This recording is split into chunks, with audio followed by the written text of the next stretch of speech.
The United States convened a secret meeting of top military chiefs from Israel and Arab countries, including Saudi Arabia, to explore how they could coordinate against Iran. That's according to a report by the Wall Street Journal. Bastien Bory in Dubai with more details on that. What do we know, Bastien? Well, seeing the U.S. holding secret meetings with Israeli and Arab military chiefs is anything but a surprise. Washington should even maximize these talks, since relations between the U.S. and the Gulf have been tense for several months now. Abu Dhabi is upset about the way the Americans are rushing to the rescue of Ukraine, when at the beginning of 2022 they only sent a few fighter jets to the Gulf to reinforce the defense of the UAE facing the missiles of the Iran-backed Houthis in Yemen. This reaction from the Americans was judged insufficient by Abu Dhabi, which is still waiting for the U.S. to recognize this Houthi rebel force as a terrorist organization. If Joe Biden does so, the Emiratis would have a freer hand in Yemen, especially on its oil and gas. But at the same time, the horizon of a political solution to the Yemeni conflict would get further away, since the Houthis would be left out of the negotiations. And this is something Washington does not want. So that is why also the Emiratis felt free to give some support to Vladimir Putin at the beginning of the war in Ukraine. That said, these talks look like a call made by the UAE and Israel for the transfer of the Iron Dome to the Gulf. And it should be noted that Israel and the Gulf countries did not wait for the signing of the Abraham Accords to start negotiating on the topic. In 2015, hints of an agreement on a principle of a shared regional defense, air defense, had been revealed between Israel and Bahrain. And this was one of the purposes of Chief of Staff Aviv Kochavi's visit in Manama in March. To conclude, the U.S. has hoped to build an integrated air defense shield in the Middle East for decades now, one that will link radars, satellites, and other sensors among countries in the region. President Biden is planning to visit Israel and Saudi Arabia in mid-July with this idea in mind, of course. Thank you, Bastien Bory in Dubai. With us now are Jason Brodsky, Policy Director of United Against Nuclear Iran, and Camilla Entagabi-Ford, Editor-in-Chief of Independent Persian. Camilla, you can't overstate the importance of such a meeting, especially when it comes to the military chiefs of Israel and Saudi Arabia. What do you make of it?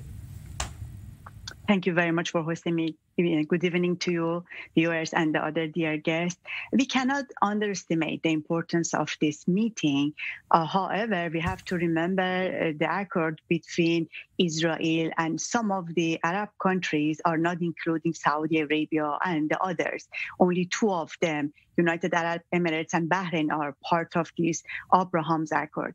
Even the report mentioned General McKenzie was at the meeting, and I believe even his attendance and with such a big meeting, still the regional country doesn't have enough trust at the United States. They lost their trust, and this trust, it may take time to rebuild again, and it depends on how President Biden is going to handle the situation in Ukraine. We can say maybe the regional country can have the same trust they had before coming back to the United States, even in confronting Iran. The visit of Saudi Crown Prince, the visit of the Prime Minister of Iraq in Saudi Arabia, and he's welcomed by Saudi Crown Prince, and at the same time he's visiting Iran, and at the same time welcoming received by the Iranian. We're telling us the regional countries has their first aim to decrease the tensions among each others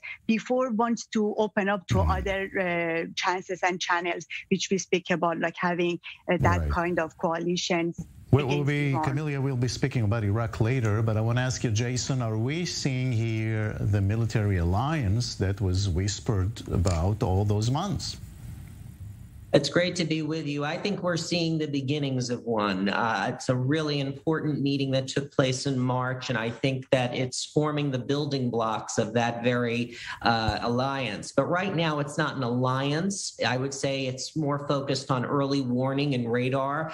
But I think baby steps, and hopefully when President Biden visits the region next month, he'll be able to make more announcements in this regard. And I think it's also a signal from the United States that it is trying to address these non-nuclear concerns as it relates to Iran with the overmatch that it has on its missile and drone programs. Right.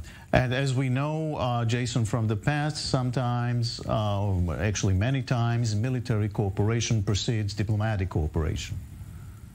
Yes, and the Abraham Accords provided the blueprint for that. And it was highly significant that you have Saudi Arabia, who was at this meeting in March, not just them, but Qatar as well. And so I think that we're seeing the beginnings of something very promising.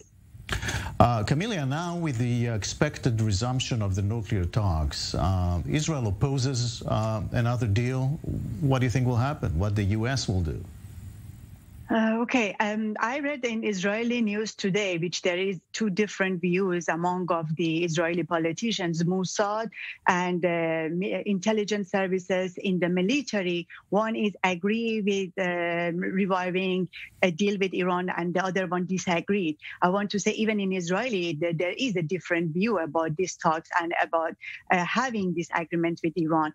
In my opinion, an agreement which it can serve Iranian people's interest at the same time is limit Iran a nuclear program and also cut off Iran's head from interfering at the regional matters and also putting the regional countries, the neighbors, all in threat, and even Israelis, if that very strong agreement can build up and can put Iran at this frame, it's in benefit of everyone.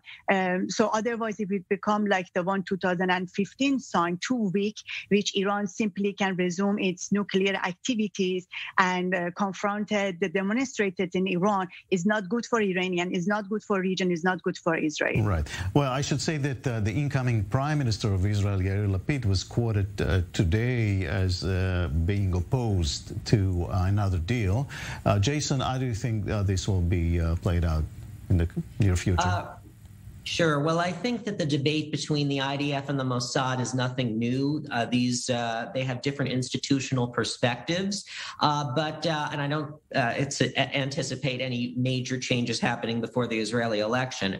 But I will say that there is a fundamental contradiction in the approach with this nuclear deal, because of the sanctions relief Iran will earn from the agreement, it will be able to give more resources to its proxies and partners to be able to dominate the region more, threatening these very countries that the United States is trying to protect with its regional air defense systems. So that's something the U.S. is going to have to work out, and that's something countries in the region really want to see movement on. But so far looks like there's going to be a clash between Biden and the new Israeli Prime Minister when Biden arrives here. Are we going to see this, you think, Jason? I think that there will be a difference. I think soon-to-be Prime Minister Lapid, though, has a different style than certainly former Prime Minister Bennett, and also outgoing Prime Minister Bennett and Prime Minister Netanyahu. But I think that there will still be a fundamental difference of opinion on the Iran nuclear deal.